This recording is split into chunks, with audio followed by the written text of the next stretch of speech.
morning, everyone. This is FP Sticks, and today I'm going to be talking a little bit about how to build a really solid Rose Cup team. Now, I feel like there are already some really great videos out there on YouTube that go very in-depth into this subject from people like J Pharmacus and Hero Vange, but people still ask for my opinion, so I'll kind of voice my opinion out there on what I kind of think about when I'm building a Rose Cup team here. Now, I would say start off your team by choosing a tank, and this could either be Probopass or Steelix are really going to be the two top picks. Each of them have their own benefits. I absolutely have been loving Probopass because it is insanely bulky, and the matchups that it does win, it wins incredibly hard. I'm currently running mine with Rock Throw and Magnet Bomb and Rock Slide. However, in these videos, I think I was using Thunderbolt because I was out of charge TMs. But the benefit of Probopass with Rock Throw is you have so much farm down potential with the pure Rock Throw damage. You're going to be hitting the Flyers for super effective. You're going to be hitting the Fire types for super effective. So definitely really nice there, and running Magnet Bomb on it in this cup is going to allow you to hit the fairies for super effective, even though that's a very solid matchup for you anyways. With Rock Throw Probopass, you also are going to be able to beat down a lot of the ghosts, so that's another great benefit right there. Benefit of Steelix is that it beats Probopass, so it is the tank that beats the other tanks. However, Steelix is not as bulky as Probopass, still insanely bulky, but not as bulky, and because it's steel ground, you're going to be taking super effective damage from the fire types still, while Probopass is taking neutral damage from the fire types, and Steelix's matchups against the fire types are not super great. It does have access to Crunch, which allows you to hit the ghosts for super effective. It's a non-stab Crunch, so it won't be doing a whole lot of damage, but it does help you there. So Steelix is a very good choice as well. If you're running Dragon Tail on it, you need to be careful of the fairies, surprisingly, because they are going to be immune to that dragon damage, so that matchup is going to take a lot longer than you actually think. So, start by picking a tank. Steelix is like slightly less of an investment than Probopass. You have to power up Probopass a decent amount. I really like Probopass though, so that's what I'm choosing. Then you're going to want to pick something that beats the tanks. So this is going to be a fighter. And I've been liking Medicham, but you also have some options like Blaziken or Machamp are really the other two really highly rated ones. I like Medicham for the fact that it beats the other fighters. Because it is fighting and psychic type, you're going to be resisting the other fighting attacks. And if you get in a Machamp matchup there, you're going to be resisting every single attack that Machamp throws at you. So it's really nice. It has access to counter, so amazing farm down potential on the matchups that are already positive for you. And its access to Ice Punch gives it coverage against the Flyers as well. One Pokemon that's been popping a lot, or popping up in a lot of my practice battles is Gligar and Gliscor. And this Pokemon is flying in ground and is going to be double weak to Ice. So that's another reason why I'm really liking Medicham, is for that Ice Punch to threaten those two Pokemon there, because they've been giving my team some trouble a little bit. So I really like Medicham. Benefits of running Machamp, you can actually win some of the Ghost matchups just by that pure Rock Slide damage. As well as if you run close combat on your Machamp, you have some crazy nuke potential. However, Machamp is nowhere near as bulky as Medicham. I love Medicham's bulk. One downside to Medicham, though, it's going to be very expensive. You got to max this thing out, and you definitely want to try to find 100% IV one because it maxes out under 1500. So, very expensive investment. But Machamp is not as expensive. Blaziken is really not that expensive at all. Only has a 10,000 Stardust cost secondary charge move there. And the fire typing it's only neutral to the Charmers, which is pretty nice, and the access to Blaze Kick and Blast Burn is going to be super nice. It's going to be hidden stuff for insanely strong damage, especially stuff that would normally resist fighting type attacks. At least you have that neutral potential with those fire type attacks. So all solid picks right there. Medicham, Machamp, or Blaziken, I would highly recommend any of those. I'm currently going with Medicham. Then you're going to want a ghost type here. And now the ghost type's roles are to kind of be a check to the fighters, but also provide some decent safe switch and neutral damage potential here. Other than Wigglytuff, which has that normal typing and is going to resist a lot of the ghost type attacks, the ghosts are going to be hitting for very strong neutral damage on a lot of things. You could consider Sableye, you could consider Haunter or Drifblim or a Lowland Marowak. These are seeming to be some of the top picks. Again, I like Sableye because it beats all of the other ghosts. I tend to be a huge fan of Pokemon that are the top in their class, meaning that they can handle the other Pokemon that fulfill the same roles. Sableye, because of its dark and ghost typing, you're going to be taking only neutral damage to ghost, so that allows you to beat the other ghosts. It has access to Foul Play, great move, and you get stab on it. And you have access to Power Gem, which can still threaten those flyers and one-shot a Charizard. That is pretty nice. Downside to Sableye, you're going to be weak to Charm, like actually weak to Charm, like taking super effective damage from it because of your dark typing. But honestly, the other ghosts are already going to be taking a lot of damage from Charm anyways, so I don't see it as big of a deal. I'd rather have it for the fact that it can beat the other ghosts. But again, Sableye, Drifblim. Drifblim's super nice because it has access to that Icy Wind, which recently got that debuff effect. And Hex has amazing energy generation. You could run it with Icy Wind and Shadow Ball, or Icy Wind and Ominous Wind if you just want to be super annoying to your opponent and buff and debuff the crap out of them. A Lowland Marowak is a ghost and fire typing, so once again you're going to be resisting the charm damage. So that's pretty nice, and it has access to Fire Spin, so it can kind of fulfill the role as a fire type, and has access to the Shadow Ball nuke. Very solid pick there.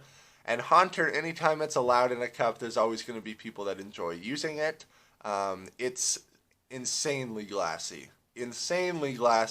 But it can output so much damage, and especially now that Shadow Ball is not Legacy anymore, you can get a Haunter with decent IVs and do some pretty nasty stuff. So, all things to consider, but definitely have a ghost type on your team. Then from there, I would say definitely include a Charmer on your team. And the main reason here is because the charm damage is just insane, man. Unless you're going against a steel type, or like a fire type that resists the charm damage, you are going to be hitting for such strong neutral damage on everything in the cup. Neutral, if not super effective. So I chose Wigglytuff as my Charmer currently, and I mentioned this in my previous video talking about why I enjoy Wigglytuff so much. Because of the Fairy and Normal typing, you get the added Ghost resistance.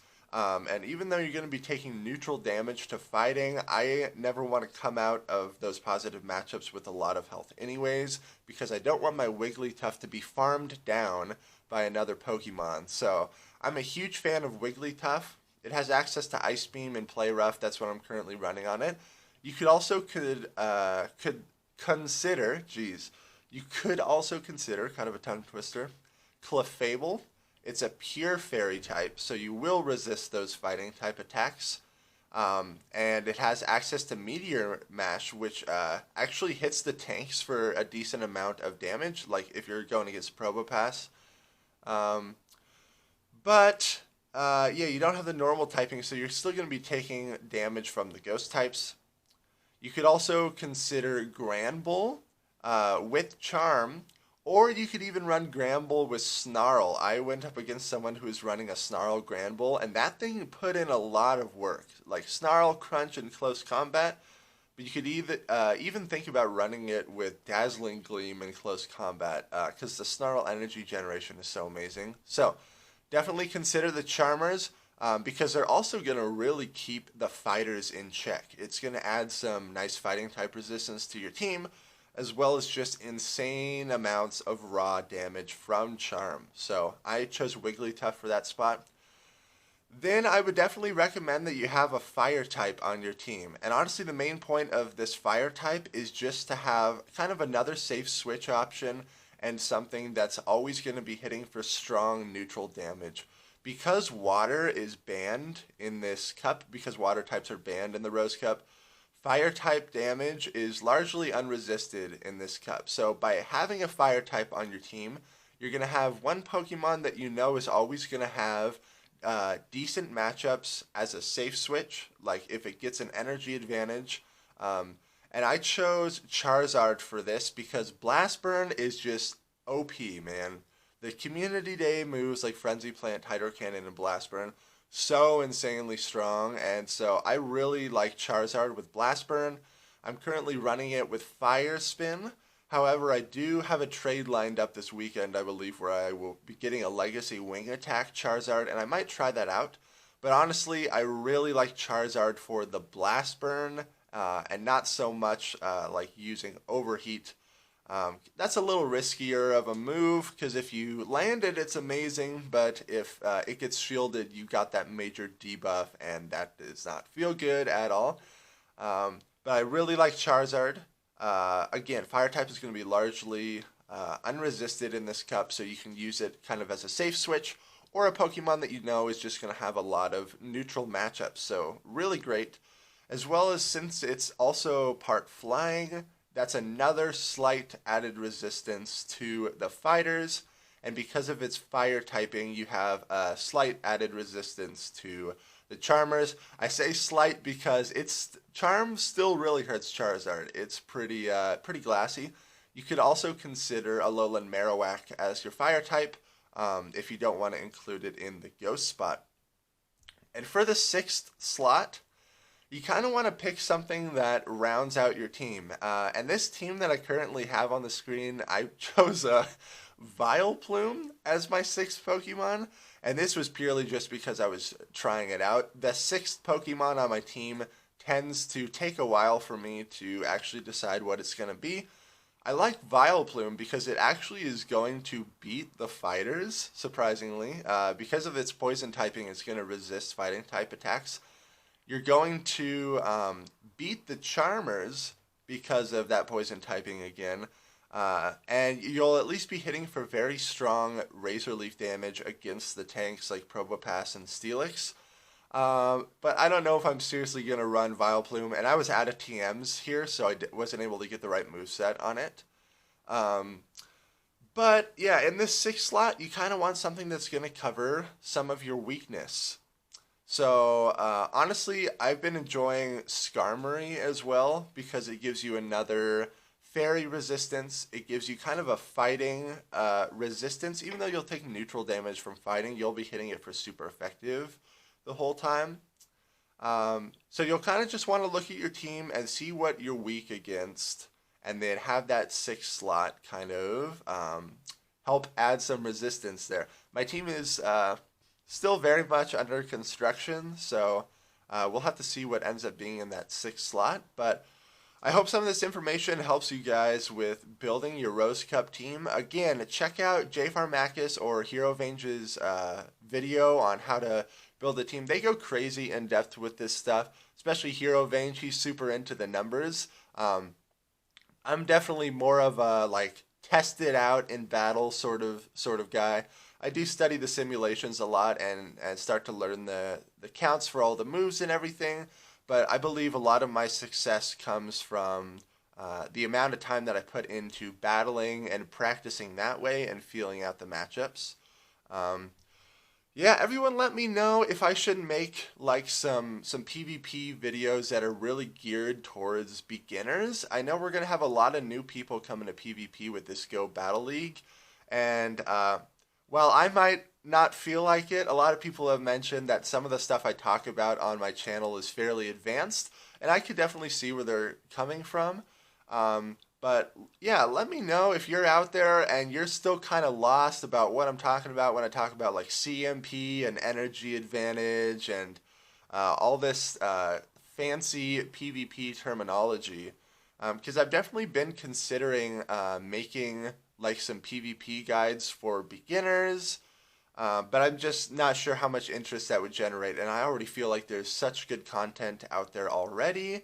I tend to do more battle videos with commentary on top of it, going over my thought process, but I have some huge news, and I probably should have put this at the beginning of the video, but I am fully funded to go to Portland. Now, this is like insanely exciting, and like thank you so much to everyone who contributed to the campaign. Right now on GoFundMe, I'm still like trying to figure out how the GoFundMe thing works. So I set up the withdrawals so I could actually get the money, but it's still like staying open because I want to make sure that none of the money gets cut off until I fully figure out how the GoFundMe withdrawal system is working. But I am fully funded to go to Portland, and I have a huge shout out to give to one of my patrons, Bad Hand. He really significantly helped me go to Portland and afford the travel. So me and Katie will both be in Portland for sure, confirmed. Gonna be battling it out, so feel free to come up and say hi to us and meet us. We're both very excited but very nervous for this trip. It'll be our first like worldwide mega tournament that we have ever done, and so very exciting, very nerve-wracking because we like just had our Fusion Cup weighted tournament a couple days ago, and now we're having to heavily study into the Rose Cup, but it's gonna be very exciting. So again, huge thank you to everyone who helped with the GoFundMe, and huge shout out to Bad Hand for his very sizable donation. So yeah, these last couple battles are going to be up against Clarinet Monster. She didn't have a team built yet, so she's kind of just using random stuff. You can kind of see how some of these matchups play out. The Medicham versus Skarmory matchup. If you land the Ice Punch bait, Medicham can take that match. But I just let it go because I'm going to bring in Probopass to farm down this Skarmory. Again, since I'm using Rock Throw here and not Spark, I can fully rely on my fast move damage and then store up energy for whatever's going to come in. Probopass is obviously going to be ridiculously weak to the fighters in this meta, so I always want to make sure that I leave that positive matchup with some energy to throw at the fighter. Most likely going to be the Magnet Bomb that'll hit for some decent neutral damage, but it's still going to be a really rough matchup for you anyways. Now, Sableye does have to look out for the crunch. It's going to be hitting only for neutral, though, because of my Dark and Ghost typing. Now, this is a favorable matchup for Sableye because he's a ghost that beats the other ghosts. So, he's going to be able to handle Drifblim really well. But I do need to watch out for the Shadow Ball. That would probably one-shot me. This is only an Ominous Wind, thank goodness. Going to try to get to this foul play before she gets to another Ominous Wind. Just barely able to do it here. Throwing the foul play.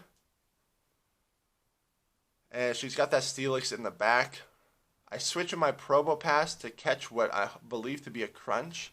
Yep, hardly does anything to Probopass. And I'm going to throw this Rock Slide. Rock Slide and Thunderbolt are both heavily resisted here, but at least Rock Slide gets stab damage. This is a brutal battle. It takes so long, and we're hitting each other with just heavily resisted damage. But I'll be able to take that match. So again, huge thanks to everyone who contributed to the GoFundMe. I will be going to Portland. If you want to be on my friends list and battle with me, head on over to my Patreon.